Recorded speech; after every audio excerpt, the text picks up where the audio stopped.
There were about 130 mills in Bombay. The 20th century was characterized by various strikes that occurred in the mills due to conflict between workers and mill owners. There were strikes in 1928, 1929, and 1982, after which the mills were shut down. The paper talks about the strike in 1928 and 1929 and the role which the colonial powers and the Indian nationalist parties, which were dominated by capitalist forces, played in preventing an independent working class from emerging. Next. The 1928 strike broke out in the mills due to a conflict between Bombay Mill Owners Association and the Joint Strike Committee due to the mill owners introducing wage reductions, standardizations, etc. The strike was quite successful with the Joint Strike Committee having the upper hand. It was also the first strike that got the support from international communist organizations. During the strike, the Girni Kamgar Union was formed as a representative of the workers. It was headed by a famous trade union leader, Dange, and others such as Mirajkar, Joglekar, etc. The GKU became a powerful workers' body. The 1928 strike was characterized by a strong sense of unity and self-control amongst the workers. The workers compelled the mill owners to talk up to their representatives. Their organized strength increased tremendously, and they had a great moral victory.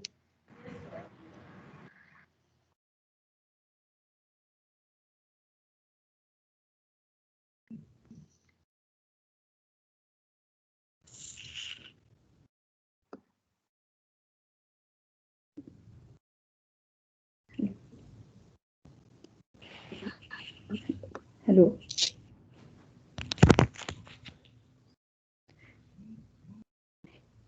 Uh, Hello. Yeah, go ahead. We can hear you. Yeah. After the 1928 strike, various events such as communal disturbances, increasing strength of workers happened. Then the conspiracy case, neglect from bureaucracies, unfolded that led to 1929 strike, and that was carried out by the GKU. We would be talking about this in detail. So the first factor that affected was the communal disturbances. Communal disturbances were introduced within GKU as an attempt to create internal divisions. B.V. Jadhav, the agricultural minister, tried to agitate the non-Brahmin members against the Brahmin members. Though he successfully turned them against each other, but it did not make much of difference within the Brahmin-dominated GKU. The propaganda was more successful between the Hindus and Muslims. There was a strike in the oil installation in Siveri, where the Pathan blacklegs were newly employed. However, the strike was not communal in nature, but it was economical. It turned communal as it proceeded to the south, to the mill areas. The GQ made a lot of efforts to bring the Hindus and Muslims together. Dange, the chair of the GQ, even said that the temporary communal division was checked and corrected by strong leadership of GKU. However, the communal tension remained and incidents were reported where the Hindus threw stones at the Muslims. 3 days later, intercommunal conflicts broke out. Then the next factor was the unity of the workers. The GKU became a powerful workers' union that was led by young representatives. It had the support of vast majority and it carried out the task of preparing for the next strike seriously. The members in the union also shot up and became much more stronger than the Congress as their popularity increased. The members increased from 65,000 to 1 lakh. Uh, then the next was the Meerut conspiracy.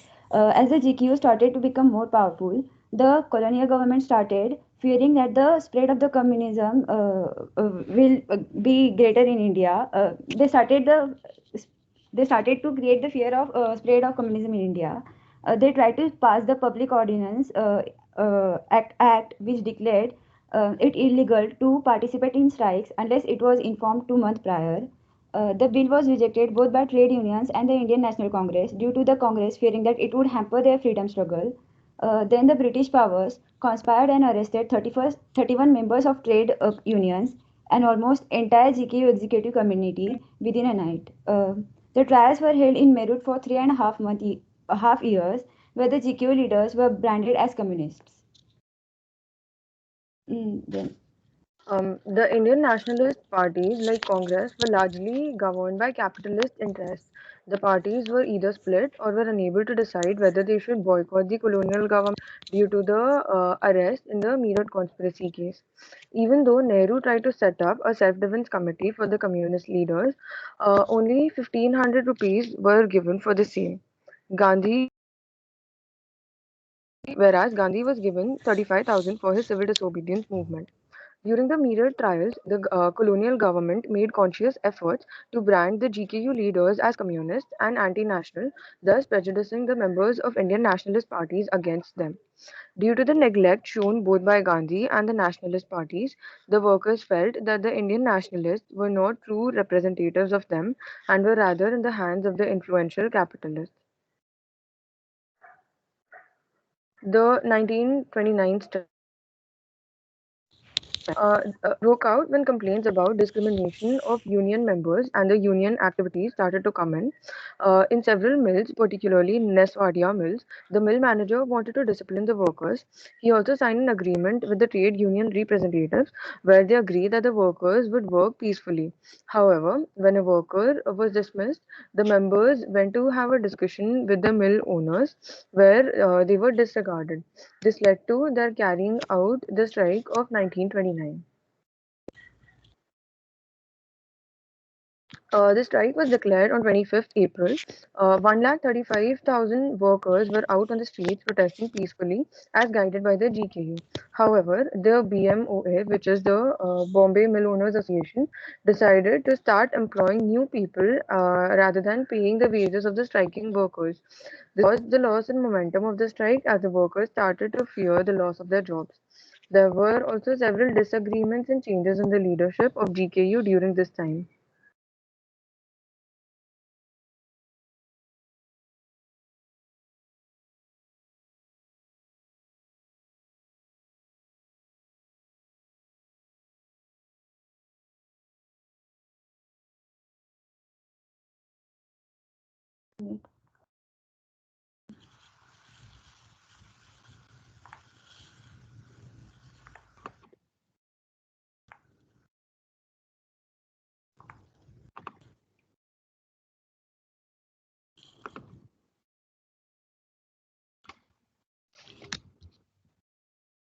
Sorry, the Indian businessmen like Tata, Thakurdas, etc. had their own take on the strike.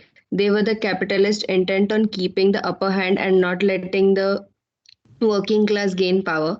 By now, communism was considered as anti-nationalist and almost as a disease meant to be curbed within the country. Thakurdas even became the chairperson of the community form for, of the committee.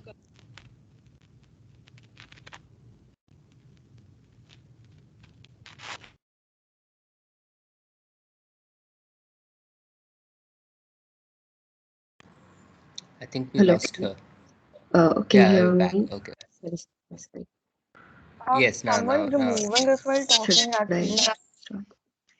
who is removing? I don't know, even I got The removed, and I Indian think Preeti and Tanvi also got removed. Okay, okay. Maybe it's a software glitch. Continue. We can hear you. Okay, I'll start again. The Indian businessmen like Tata, Thakurdas, etc. had their own take on the strike. They were the capitalists intent on keeping the upper hand and not letting the working class gain power. By now, communism was considered as anti-nationalist and almost a disease meant to be curbed within the country. Thakurdas even became the chairperson of the committee formed to get rid of communism within the country. While these elitists were opposing the oppressive measures of the British government on one hand, on the other, they could not tolerate the emergence of a powerful working class and were supporting all the repressive measures taken by the government against them. The repressive The repressive measures undertaken to get rid of communism in the country were not carried out by the colonial government directly, but by the Indian nationalist parties who were under their influence.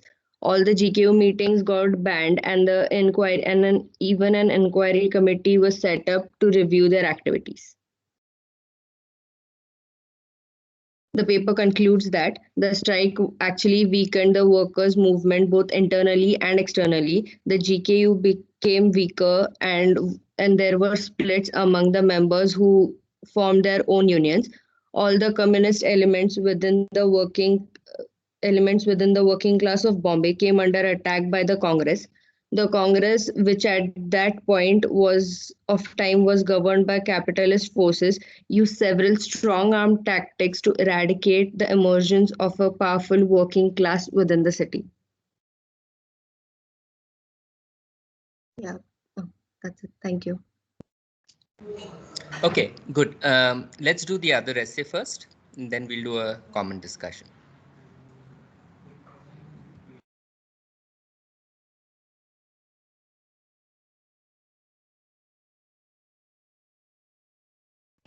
Can you guys stop presenting?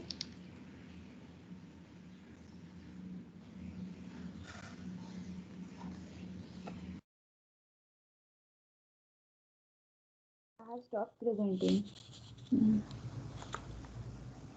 I think someone made me an attendee, so I can't present. Who's this Mahek? Yeah, Mehak. Mahek, one second, Mahek. Let me make you a presenter. Mahek.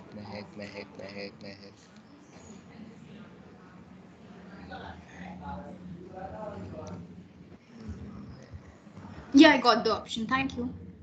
Oh, okay.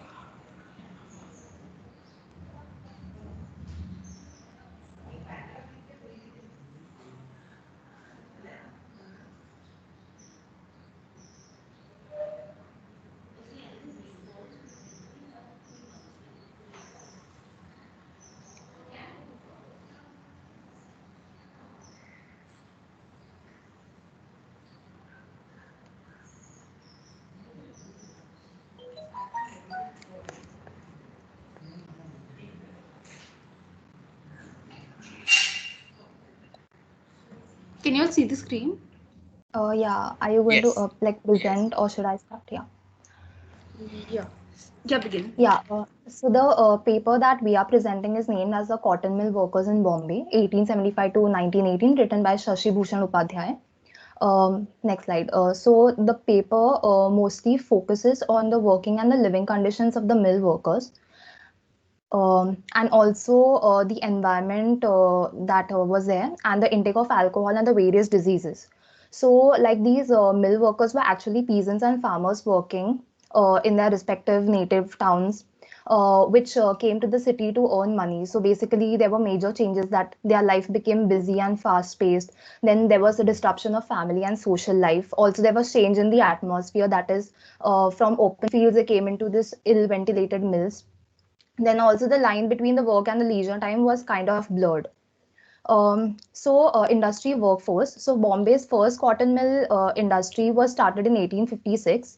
So initially there were like only 8 mills, but later on the number of mills increased in the city.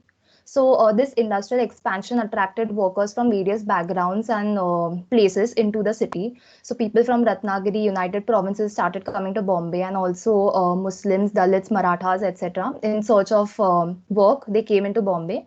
So also in this workforce, there were women and children working, but the women force was only 25%, whereas the children were 5.57%, which kind of gradually declined in the later years. Next slide. So the working conditions has the hours of work, the ventilation in the house as well as the mills, the accidents that happen, and the earns and the debts. Next slide. So the working hours like there can be classified into these 4 timelines. So from 1894 to 1904, 1909, there was uniform pattern of work.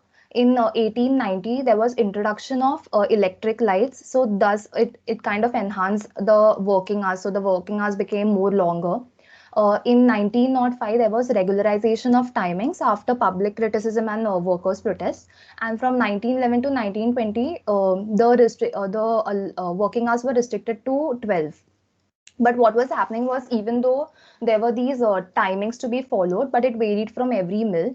No public locks, were put in the mills, and there was prohibition of using of steam engine, so no one could understand the timing of work. So what was happening was, due to this uncertainty, people were like the workers used to arrive at the mill early than the actual time. So they would so in that time period they would just sleep until the mill would start. So all of this was happening because they were scared that a certain amount of pay would be like a certain amount would be cut from their pay. Uh, and also the other things that were happening was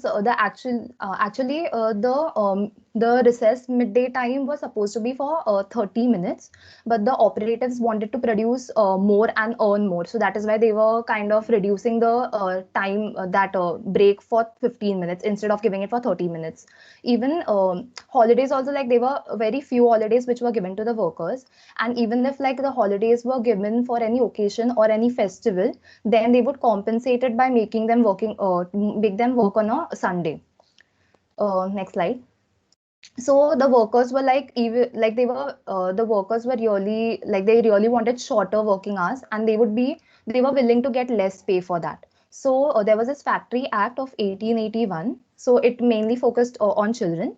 So in this, they fixed the maximum and minimum age of children, that is 12 and 7 years, and also they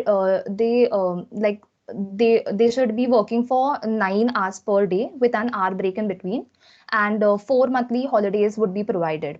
Then later on, there was Act of 1891. So in this act, the hours were further on reduced to 7 for children, and then half an hour rest for after every 6 hours of continuous work. And also 4 monthly holidays were given. And the maximum and the minimum age was now reduced, was changed to 14 and 9. Also, the thing that happened for female was, so working hours were now given, like supposed to be for 11 hours in any one day of the week, with a break of 1.5 hour. So for male adults, there was not any major change, but and half an hour break at midday was made compulsory, and one holiday per week was given. So also, it was also stated that the workers did not have to come to the factory to clean the machinery on a holiday, but it should have been done on the evening preceding a holiday, and this should have been done at least once in a fortnight. Yeah, so what was happening was, even though these acts were there, but the operatives didn't really follow them. So the Dinbandhu kind of complained about this misdoing through their paper. Next slide. Sorry, yeah, introduction of electric lights. Last slide only. Yeah. So so there was introduction of electric lights, which led to night work. So initially, the number of mills using electric lights was less, but in the later years, the number increased. Also, in this time period, there was an outbreak of plague. So that kind of slowed down this pace of using electric lights in factories, but it didn't completely stop it. So now, because of electric lights, now the mills were working for more longer hours, that is from 14 to 15 hours per day. So coming under the pressure, the BMOA passed a resolution on March 7, 1899. But as it was under pressure, it was actually a dead letter even before it was passed. So the ones who proposed and passed the resolution also did not believe in it. So in this span of time, the thing is that the market situation was kind of improving, but the number of machines in the factory stayed the same. So there was only one way to produce more and to earn more, that is by making the same workers work for longer hours. So thus every mill started putting up electric lights, and now the mills were working for 15 hours, that is from 5 a.m. to 8 p.m. So newspapers like Times of India, then the journals like Indian Textile Journal, etc., brought these matters out in the public. And these papers also interviewed the mill workers, to which the only thing that the mill workers demanded was reduced working hours. So, and also they were fine with, if the payment was cut down, they were fine with it, but they wanted reduced working hours. So on September 24, 1905, there was a workers meeting at Chinchpokli, in which they demanded 12 hours of work. Then on October 8, 1905, there was outbreak of protests and riots, and also public opinions were raised.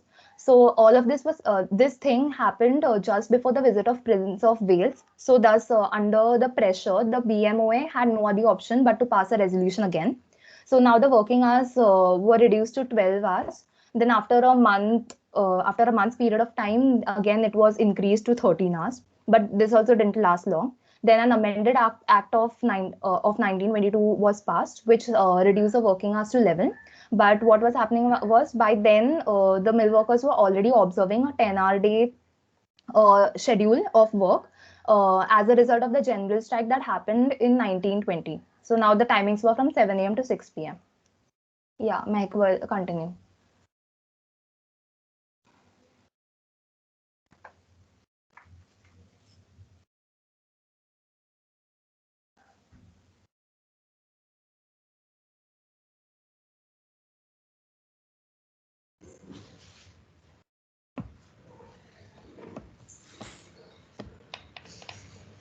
Hello, you all can hear me, no?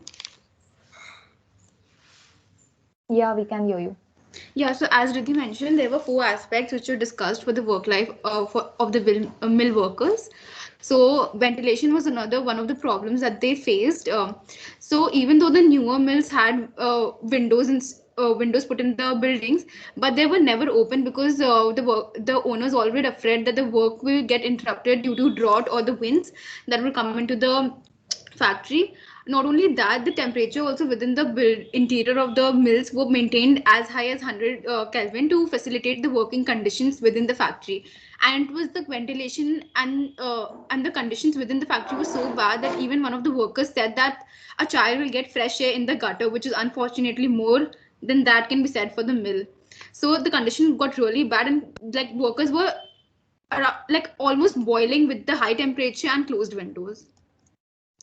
Then there were 2 FC reports concerning the ventilation of the mills, and the FC report of 1875 presented a very like an opinion of the mill owners, which said that we can't really open the windows and ventilate the space because then the work will get interrupted.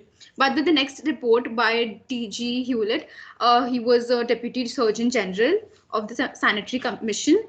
He presented a report which spoke of the condition in each room of the mill. So the ventilation and the working conditions of each room of the cotton mills, like the mixing room or the blowing room or the different rooms. And one thing that was commonly seen in all the rooms was that the dust was produced a lot, and there was no window to allow the ventilation and to allow fresh air to come in. So such working conditions really impaired the health of the workers. They were extremely susceptible to lung diseases. It also made them prematurely old. So like the air was constantly filled with those fibers and clay, and it was really harmful to the workers. So that combined with the long hours of work really deteriorated the health of the workers, and it was such that it needed a immediate legislative action. But as mentioned in the paper, like the history of ventilation in Bombay cotton mills is the history of managerial colluseness and governmental procrastination.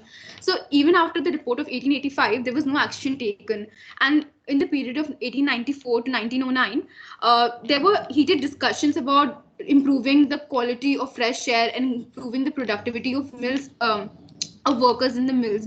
But even after that, no action was taken. And in 1911, a new committee was set up to fix the standard of purity and air. But even after that, like it was said that ventilation was still an exception and not a compulsion in these factories across Bombay. In the coming further years also, there was a lot of talk, but no action was taken to improve the quality of light and ventilation in the factories. The second aspect of the condition of the mill workers was the accidents, and accidents were very inevitable in these factories because the workers had no work experience, and moreover they weren't provided any previous training before coming into and working into these mills. And the long hours of work, like 13 hours, 14 hours working in a factory where the air is so polluted, led to kind of made them very fatigued, and their sense of judgment kind of was losing. And also the major reason why these accidents took place was the noisy and the unprotected big machines installed in these factories. Though the Factory Commission report of 1875 and 1890 confirms that the accidents did occur, but the actual cases were unknown to people because of the inefficient system of reporting by the factory inspectors. And out of all the cases that happened, not many were reported as well because they were hushed up. But then the thing is, who are to blame for these accidents? Whether was it the mill owners or the workers? Because this constantly happened that across all the factories, the mill owners had this tendency of blaming the workers, while they didn't themselves check the improper fencing of the machines across the factories. And whenever confronted, they said that our factory did have proper machines, while we are not aware of the other factories. But the situation was such worse that not only the factory owners but the factory inspectors as well blamed the workers for their sufferings and injuries. They called them absent-mindedness, and like they blamed the absent-mindedness and the perverse determination. What they failed to understand was that this absent-mindedness was grew while working in the factory itself, and this perverse determination was to enhance their piece rate wages. For what the workers did, they used to crawl under the machines to get whatever fabric they could, and to enhance their piece rate wages. The most serious part of the entire accident was that they weren't provided with any compensation, nor were their families provided with any compensation. Like there was no law regarding the compensation. It was left up to the mill owners to decide the compensation. So sometimes the mill workers didn't do anything at all, but sometimes what they did was didn't cut the wages while the workers were recovering in hospitals. It was only in 1923, like by the end of this period, that a legislation was enacted to compensate the people who were suffering or their families in case the worker died working in the mills. Earnings and deaths.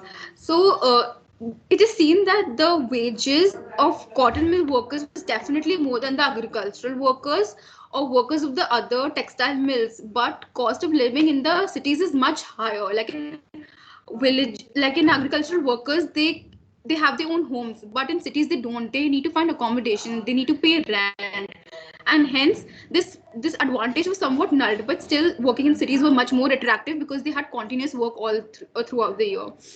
So with the increasing wages, the rents increased as well, and in the period of from the period of 1882 to 1918. But this increase wasn't much because it involved the war years as well. But the major increase took place between the period of 1919 1920, when two major strikes were strikes were done by the workers of the mill in respect to decreasing the hours of working while increasing their wages. And also, while there was an increase, this increase was not as much as it was in other mills of Bombay Presidency, while the Bombay mills had a lesser percentage of increase.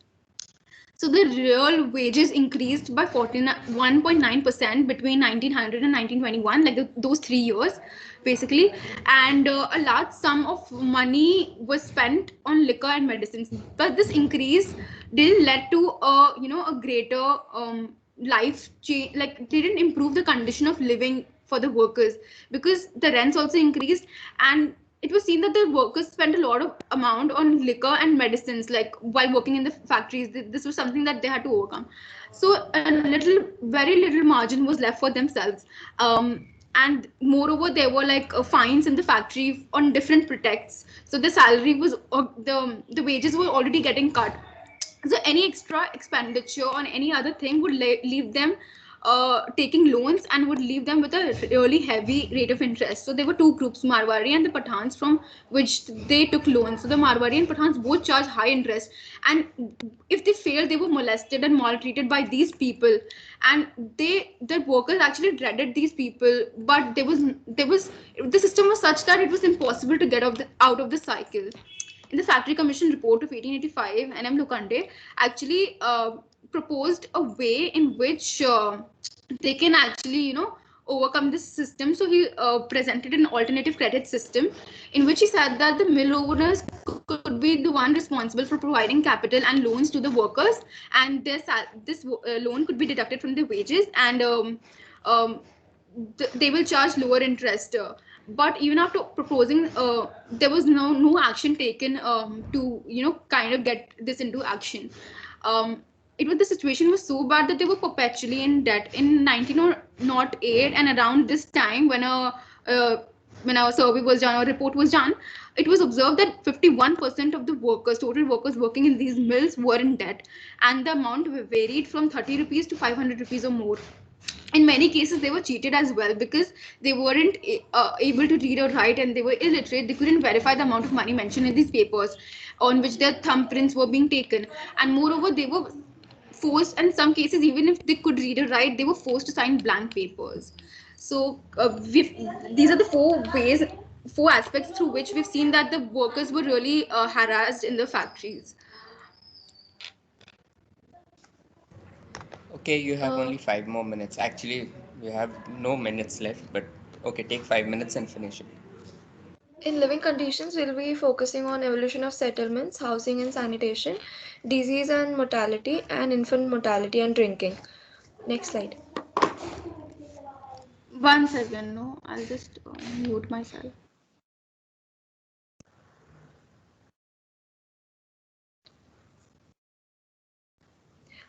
In 1860s, during cotton boom, many people came to Bombay for finding work.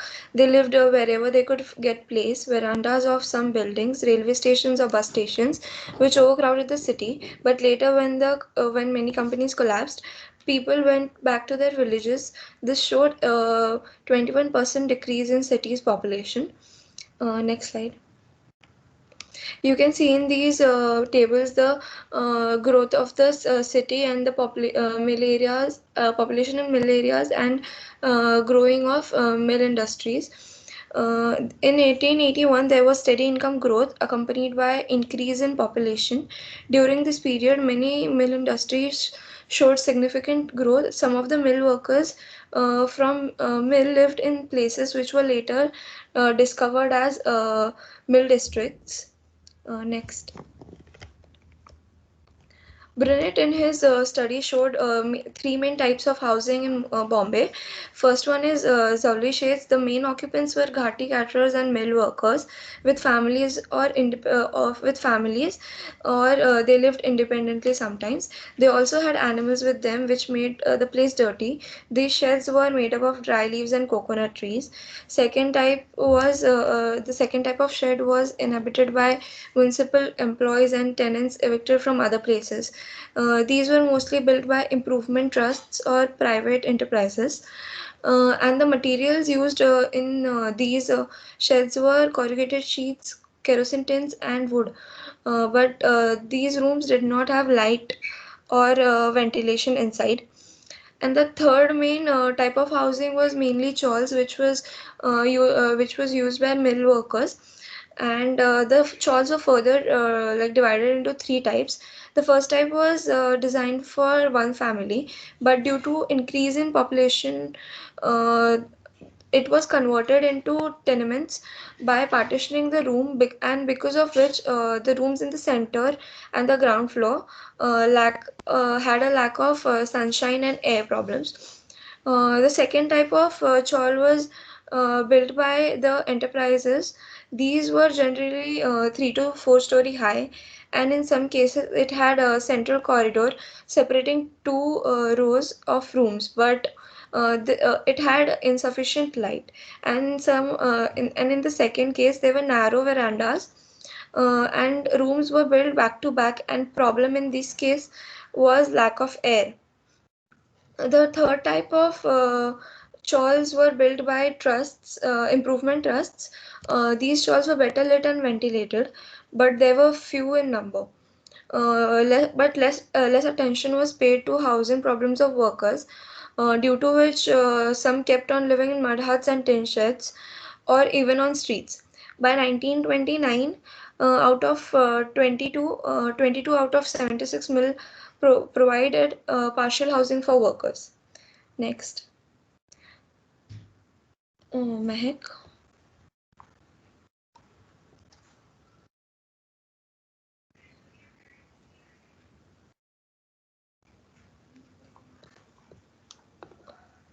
Mehak, your screen isn't visible.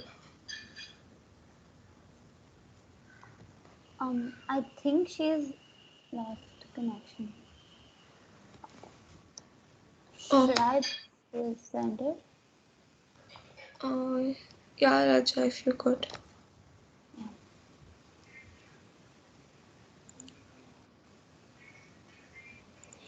Just a second, sorry.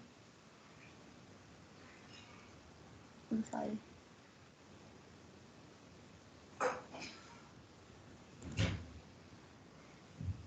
Can you see the screen? Yeah, I can. Is it Yeah. full screen? Yes, yes. Good. Okay. So, talking about the problems faced inside the churls were that people did not have their privacy. Many people were living in a single room, and all the activities such as eating, cooking, sleeping, etc., were done in the same room. And sometimes multiple families also lived in the same room, like 30 people living in the single room. Um, and many of the tenants had usually insanitary habits due to which the place was never clean and resulted in people getting sick. There were no private toilet facilities for each room, whereas there were common toilets for each floor. Due to lack of bathroom facilities, the verandas in these chawls were used for bathing purposes. So, to maintain some privacy, people started enclosing those verandas with matting or sacking, and which ruled out the ventilation, the natural ventilation. Next.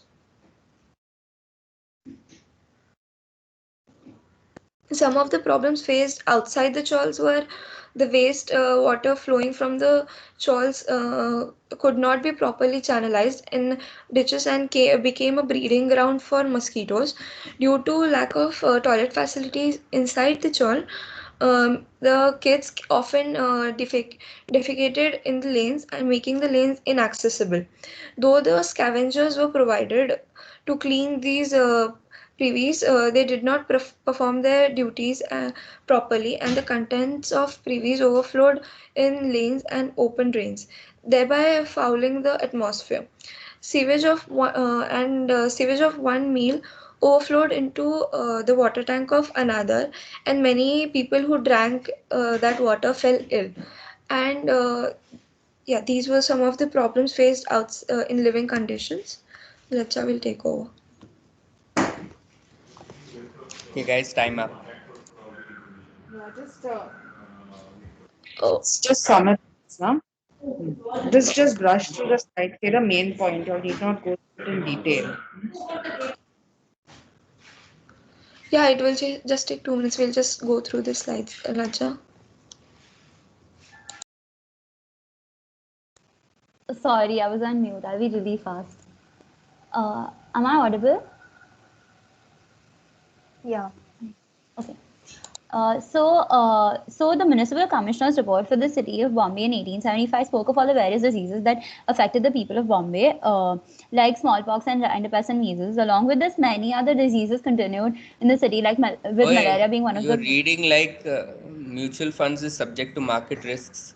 Just Okay. relax. Read just talk slowly, but summarize. Huh? You don't need Okay. to fast forward your pace of talking. Okay. Okay, so basically the city was fraught with a lot of infections, which made the overall living conditions of the mill workers in the city really bad. So the death figures that were registered in the city were extremely high and horrifying, but these were still very untrue, and a lot of the figures were not registered because many of the people, once they got sick, went back to their native places, and those that died in the city, their kins and family, friends and family did not believe in like registering because they didn't see why it was important. So there was a point where there was a substantial amount of time where the death rate in the city exceeded the birth rate, and Bombay came to be known as the city of death. So technically speaking, there were two broad categories in which the diseases that affected the mill workers could be divided. One was the occupational ones, which were basically caused due to the manner in which they were working in the mills with the hot and suffocating environment. Phthisis being one of the most important ones, And the second category was due to the common population having poor and unsanitary living conditions to which the mill workers belong. And the main ones here were malaria, plague, and cholera.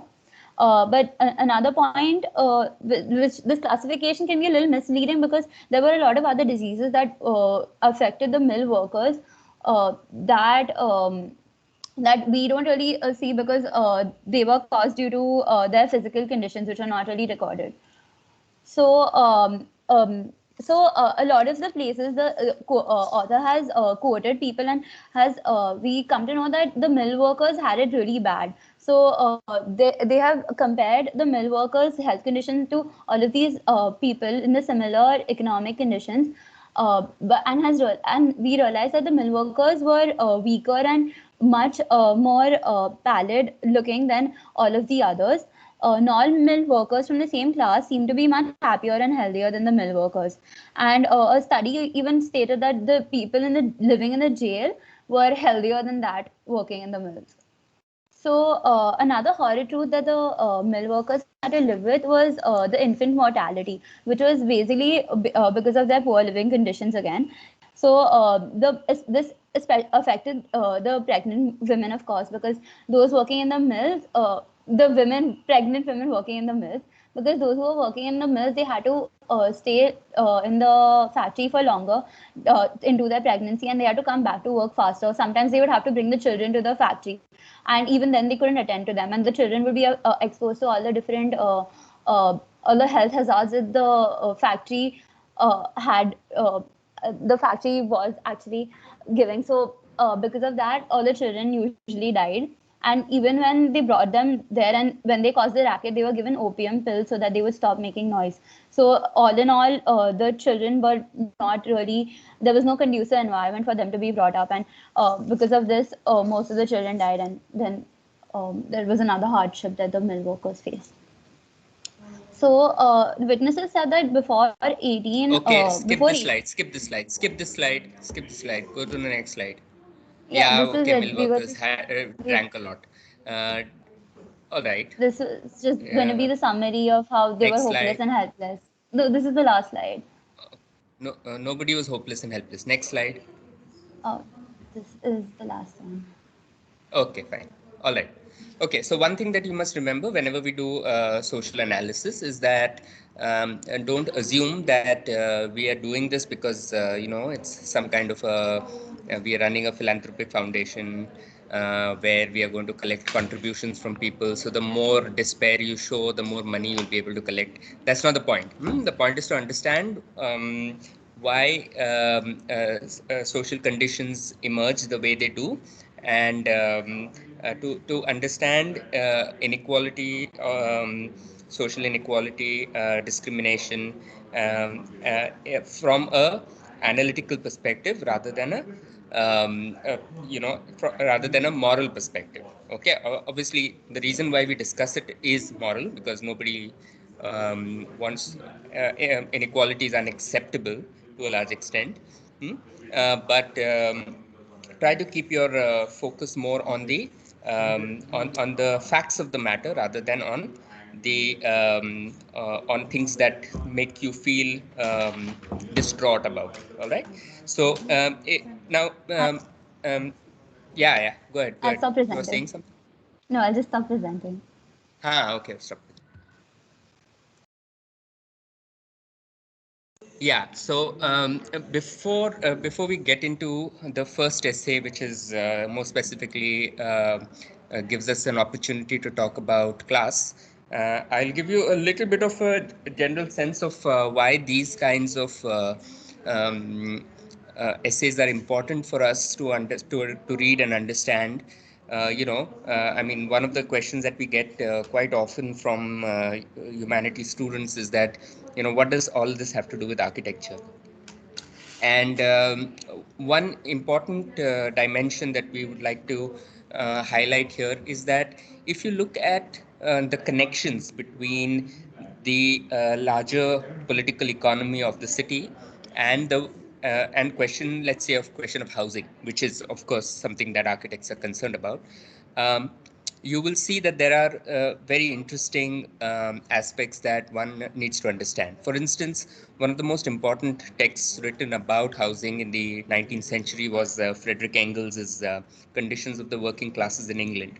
And if you read the text, you'll actually feel that when you read it, you will almost think like he's talking about 1920s Bombay. Hardly any difference in terms of the descriptions of the living conditions of the poor. Now you would wonder why that is the case, and why is it? What does housing conditions have to do with capitalism? Hmm? And there's an important connection, which you should understand at the outset. You see, what happens is if you are in an industrial economy, and you are let's say a mill owner, and you are employing labor, right? The interests of the mill owner are of a specific kind. And the when if housing for workers is expensive, let's say if you're giving I mean, the worker is earning a wage of, let's say, 15 rupees an hour or something, but it takes about 12 rupees an hour, 12 rupees an hour to live in housing. That means the workers don't have a disposable wage for anything else, right? The housing cost itself is very high. So what happens is when housing, the cost of living is low and very low, the benefit is to the employers of the mills, because the worker doesn't only live in a home, he or she also works in the mill. So if the cost of housing is less, the mill workers can pay the workers less, right? Because there is less demand from the workers to increase wages, right? So the conditions of housing is in a way a reflection of the relations of production in the factory. And that's an important connection to understand. So today, for instance, if you look around in the city of Bombay, you don't really have industrial textile mills the way you had them. In fact, a large part of the workforce in the city today is not employed in formal industry. There's a lot of informal industry, but not in formal industry. When you become a formal industrial worker, you have the protections of the law in terms of regulation of wages and working hours and so on. In the informal sector, those protections do not exist, right? That's why it's called the informal sector. Actually, the other word, a more accurate word for that, is unregulated sector. Informality, architects like to talk about informality as something chic and cool and all that, but the point is that when you understand informality and formality, you have to understand it as a mode of regulation. When you say formal housing, you mean regulated housing. When you mean informal housing, you mean unregulated housing. And the same with labor relations as well. When you say informal labor, you mean unregulated labor. All right. So just get that thing very clear. Informality doesn't have much to do with the materials of construction, even though architects like to talk about it. If you build a chapara or something, it's informal. If you build concrete, it's formal. That's not the point. You can build a chapara in a regulated housing, and that will be formal housing. All right. Okay. Now, if you look around in the city today, you'll see that a large part of the workforce is not formal industrial workforce, right? You have informal sector, largely service sector. There is industry nevertheless, but it's informal, right? Now, what you'll realize in a way is that the way in which housing was done in the 1920s and 1930s is very different from the way housing is done today. And when I say housing is done, I mean not people building their own homes. I mean government housing. So in 1920s, when the BIT and the BDD and all of these government institutions started building, but just one second. Hey guys. When they were building formal housing, to provide cheap accommodations to the workers. In fact, the accommodations were largely built by the state, or the state was a landlord and they were rented out to the workers at a very, very low cost. And the rent control, there was rent control in many of these public built housing as well. Today you hardly have public housing in the city, right? What you have is something called the slum redevelopment, which is actually a means of creating, converting um, converting informal housing into private property, right? So that's a very different kind of housing entirely. And if you see these different phases of housing in the city, you realize it has a lot to do with the economy of the city. It's not so much about some style or vogue or some some kind of a new fashion that has come in. What is central to it is the mode of production in the city, right? It's an important concept to understand. Mode of production, what is the way in which the basic elements of life are being produced, and what are the relations with which through which these things are being produced and consumed. All right, so that is an important thing to understand, and that is the reason why the connection between housing and the economy is important to look at. Okay. All right, Shweta, I was going to talk about class. Yeah. So I think one of the things which is common to both the essays, or one of the concepts that is being discussed, of course, like the way you all presented the essays, it was more description of the conditions of the workers in the factory, or what is known as the working class, and also the living conditions of the people, the workers. But I think in the first essay, you all discussed the kind of struggles or the strikes, and the kind of resistance of workers to this kind of against the the owners of the factory. But I think we need to fundamentally ask the question: what is this concept of class? Like so when we say working class, we use these terms very loosely. Today we also talk about the middle class, but I'm saying that how do you understand this concept of class? Can someone answer that?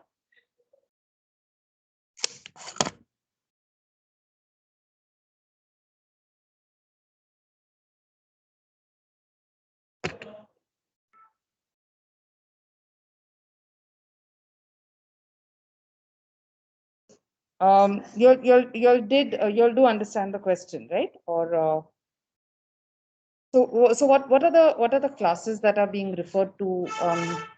You'll have heard you'll have used the concept of class before, right? Or you're familiar with it.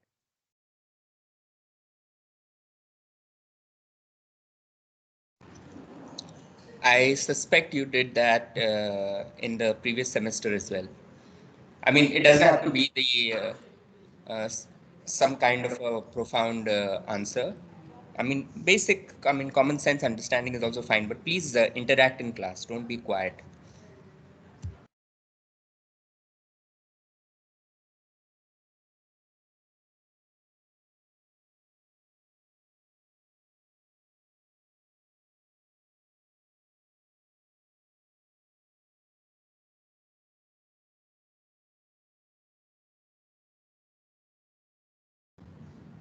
No one? Come on, guys.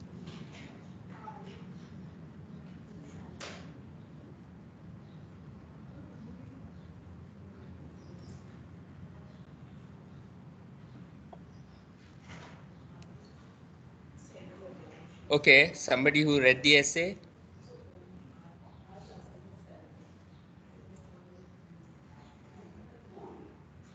So class is based on economic stratification. We studied Karl Marx theory last semester.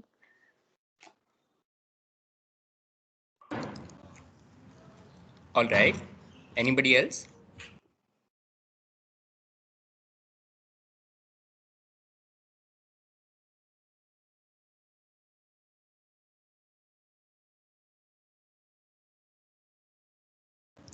There are all kinds of legends about your class, not class in what we are saying, but your class, that you guys are very verbal and you talk a lot and you ask lots of questions in class. I'm not seeing any evidence of that. You kind of, disappointing us. We were hoping for some fiery discussions.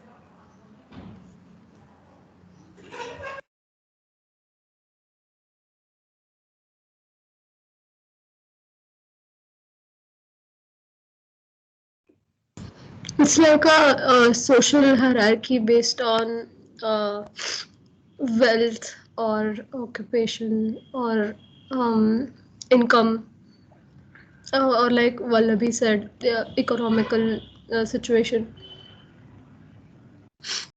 But I think that in India, like class is not only related to economy, but also like caste also plays a major role. What did you say again? I missed that. Yeah. I mean, in the Indian context, like class can not only be classified on the basis of economy, but also caste also plays an important role in it.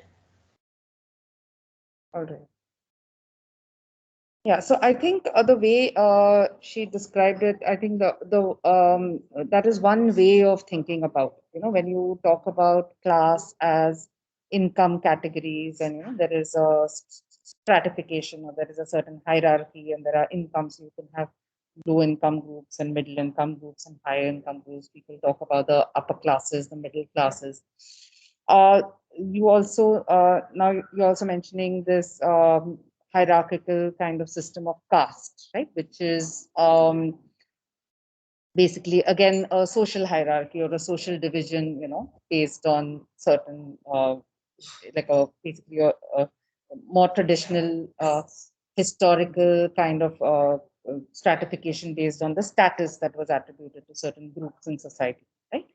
So I think while there are many views and people do speak about class differently, and there are many ways of speaking about class, especially when we are looking at these two essays, here there are clearly two classes that are being spoken of, right? When we speak about, one is the working class, and there is the owners of the factory or the capitalists. So I think when what we're looking at here is more of a Marxist kind of understanding of class, where he speaks about these class structures, and it's basically a kind of a antagonistic relationship between one class and another. Where you have the proletariat in the factory, that is a working class, who have a certain, are faced with a certain kind of condition of living, and certain conditions of working, and that's what brings them together.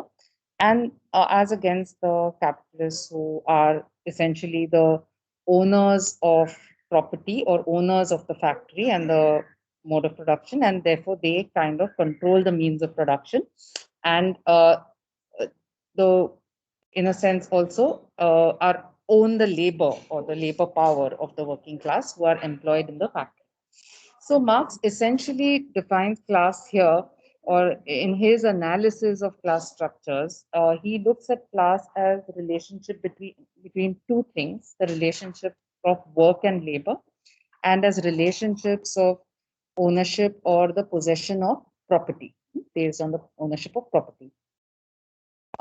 So what is this? So I think in the first essay, when we looked at the working class struggles, or the various kinds of strikes that the workers staged to, as in protest against the capitalist, or in a sense to bargain for better conditions of living or better wages. How did that class come about? Because we also realized that there were different. I think there's also this reference to different kinds of castes within the working class, right? And there are divisions amongst the working class itself. So what is it that makes the working class a class? Because I'm sure that there are social hierarchies, and there are different status quos and conditions within the working class itself. So how is it that what is it that unites them as a class?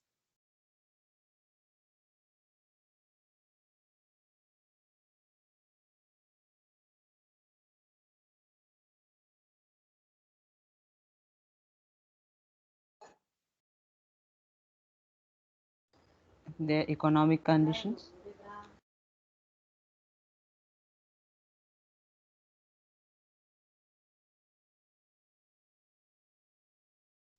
Anyone else?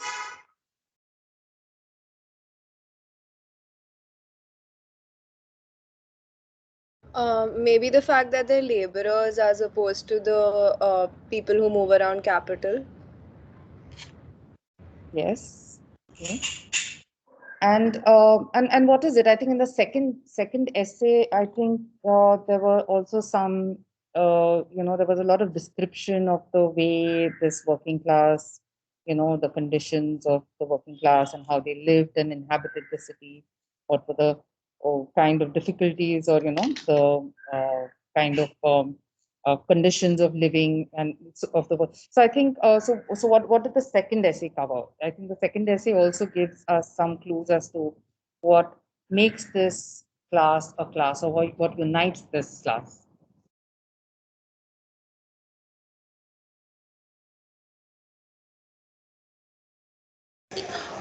Probably the kind of difficulties that they faced, like united them, like whether they were working in the factories or at the home, like, yeah. Yeah.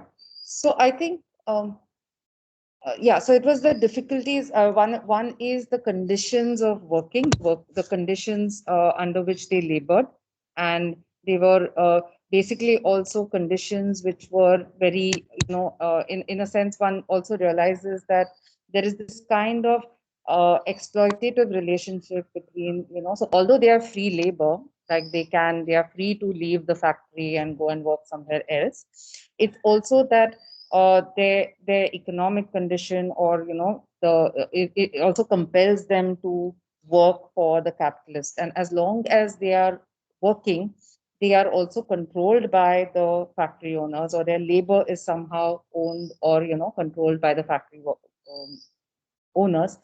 And in that sense, there is this kind of exploitative relationship that exists between the owner of the factory and the people who are, or the working class.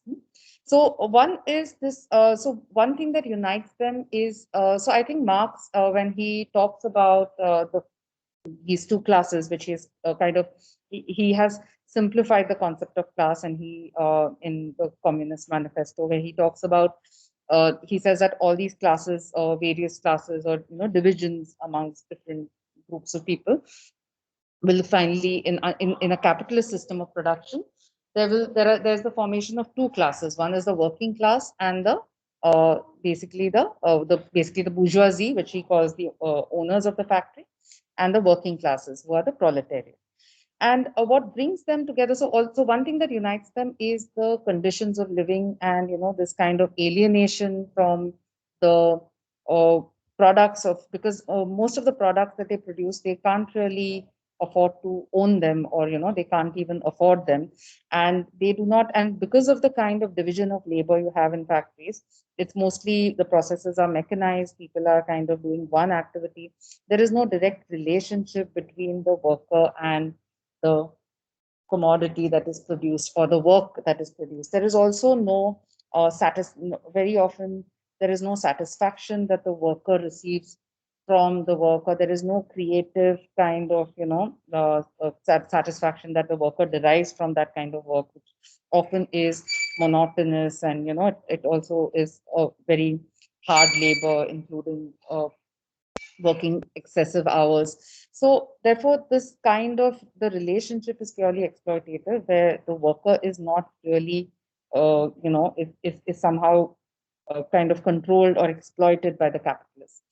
So this process is Marx describes as alienation, where he is alienated from the products or the commodities that he produces on one hand, and also there is a sense of alienation from the work itself, where he or life itself.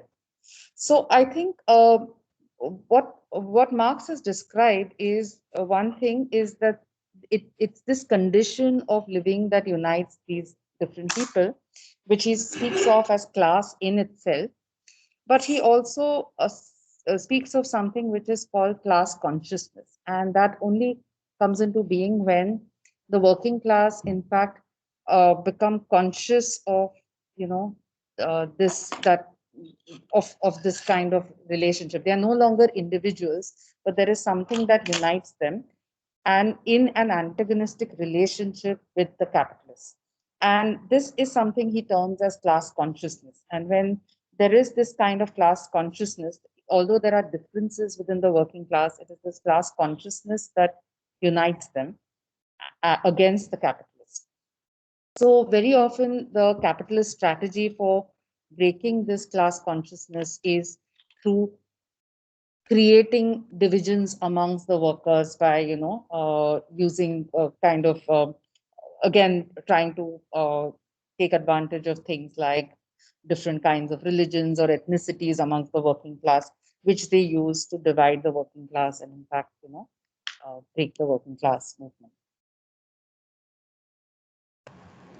Yeah, thanks for that, Shweta.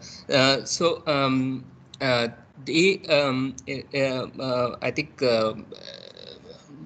most of it is what Shweta said covers everything. But I think important thing to understand is that the first essay, which was about strikes, a strike is essentially a form of collective bargaining, right?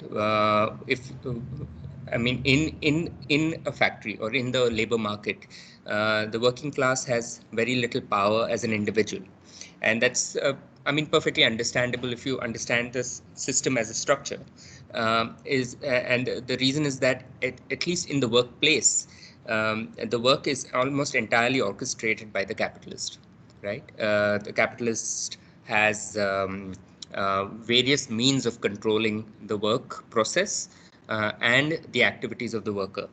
If you think about a feudal system, in a feudal system, the serf is tied to land, and in a way, even though the feudal lord takes part of the goods that the serf produces, but in the process of laboring itself, the serf is more or less free to do what he wants, to choose the means of, the techniques and means that he or she wants to use to produce things. But what happens in a capitalist system is that the labor is free in the sense that they can move out and they can join other firms and so on. But in the workplace itself, the capitalist is in complete control. And I don't know if you guys have not yet worked. Most of you might not have worked anywhere, but when you do that, you'll realize that in a way, in a workplace, the boss controls what you do, right? It's nothing like working in a mill, of course, but it's a similar situation. So what really defines the relationship between the capitalist and the worker is a relationship of exploitation and domination. And exploitation is not a word that we are using or anybody who talks about class is using in the sense of as a moral phrase. Exploitation is actually something which can in a way be quantified as well. If all of the value of things that people produce comes from the labor that goes into it, what the capitalist is essentially doing is appropriating or expropriating part of that labor as profits. Which means that what the labor produces, only part of it goes back to the laborer as a wage.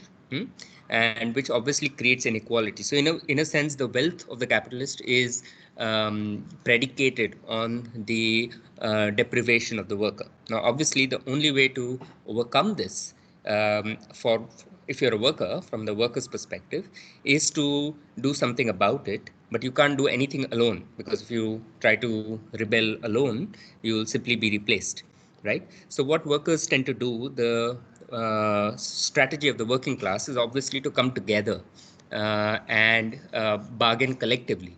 Because what the working class can do as a class in itself, like Shweta mentioned, class for itself, is that they can then threaten the capitalist with something called the strike, which would mean that the capitalist profits would get hit, right? Which would then make the capitalist realize that it is not in his interest to squeeze the workers even more and concede certain things, like concede lesser hours of work and probably better wages and better working conditions. So these are the three things essentially that working class movements all over the world strive for. Better working conditions, less working time and more wages.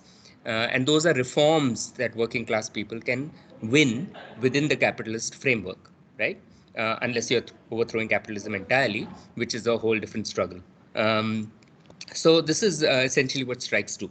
And if you see the history of Bombay, I mean, this period that is being described in these two essays from, say, 1910 to the 1970s and 80s even, was a period of extraordinary labor mobilization. Working class was, as a class, was quite organized and powerful. And that is the reason why they managed to win improvements in wages and living conditions. Yeah, so I would also like to add, for example, like I think Hussain spoke about the informal labor, before we started talking about the working class in factories. And today we have a lot of informalized labor. So how can we say that they are Hello? working class? Yeah. हाँ बोल. Yeah. I think there's some. Yeah. No, go ahead. Yeah. So I think Hussain was earlier referring to the informal labor, or that we see that today a lot of the labor in the city is informal. It's not really factory labor, or in that sense organized labor. And what's important to understand here is, although that is a class in itself, in the sense that they may have similar conditions of working, they may have similar conditions of housing, and there is their economic situation and the way they are exploited, which kind of unites them. There may not be a class consciousness, in the sense that they may still be individuals who are kind of being exploited without having this, collective identity as a class. And what the factory did is actually provided that place for workers to, in fact, come together as a class and, become a class for itself, and therefore start bargaining and, struggling for their rights. Okay, I think we're done. Anybody has any questions or things to add? Comment on, experiences to share?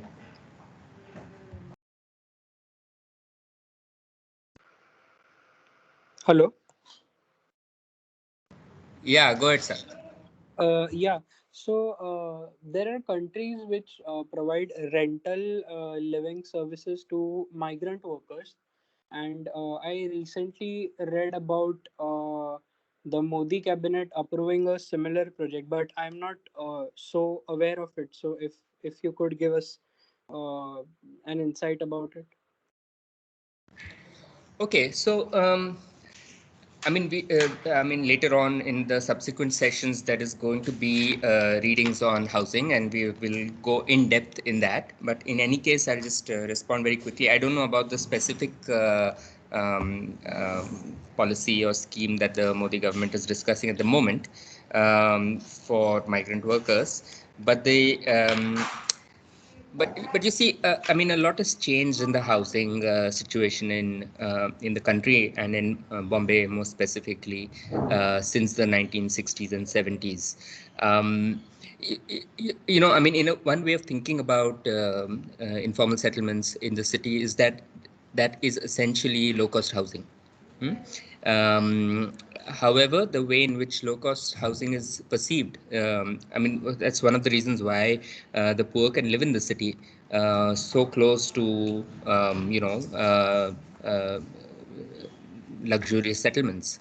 And if you see some of the recent schemes like the affordable housing and so on, the entire mode of thinking about that housing is that those are actually developer built, and they are based on land values, which make housing more or less unaffordable for the poor.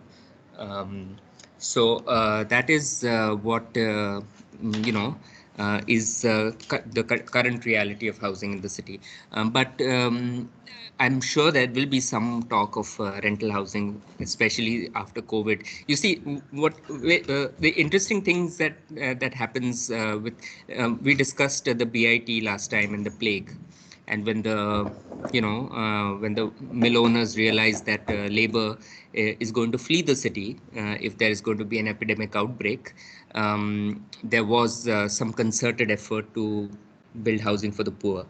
And you saw a similar thing happening during COVID. A lot of people migrated out of the city because simply there was, daily wage workers. If there's no employment, basically there is no way of paying rent, of buying essential goods, nothing, right? So you have no savings to depend on or to draw from. So what do? And you then return back to your villages, and that is what happened during COVID as well. So employers realize that that is not a very good situation, because it would mean that a lot of the workforce, formal or informal, will leave the city. And so then suddenly there is talk of rental housing so that workers can remain in the city. Um, and there is some kind of a stability to the labor force, and labor is not completely subject to market fluctuations or to these kind of natural or man-made calamities. So that is essentially what is behind this. You see, something very interesting happened during COVID as well, that the developers associations started asking for more concessions from the government, saying that you should allow us to build, give us more incentives to build housing for the poor, because otherwise people are leaving the city. So that's a reaction to what just happened, and we'll see where it goes. But in any case, we will discuss housing in depth when we come to the housing readings. All right, Sat? Yeah, all right. Thank you. Okay. Anyone else? One last question, and then we'll close.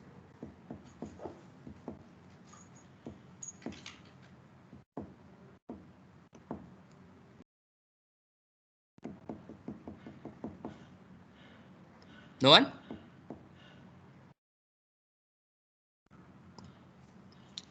Okay, so then who's reading next time?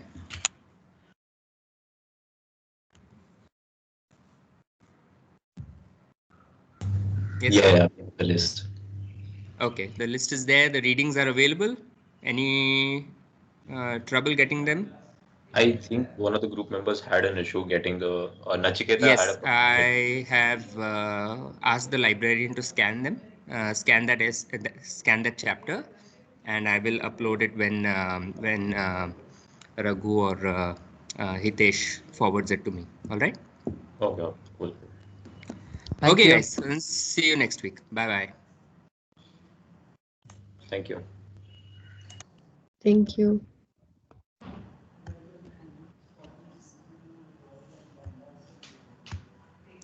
Stop this recording. Okay, stop recording.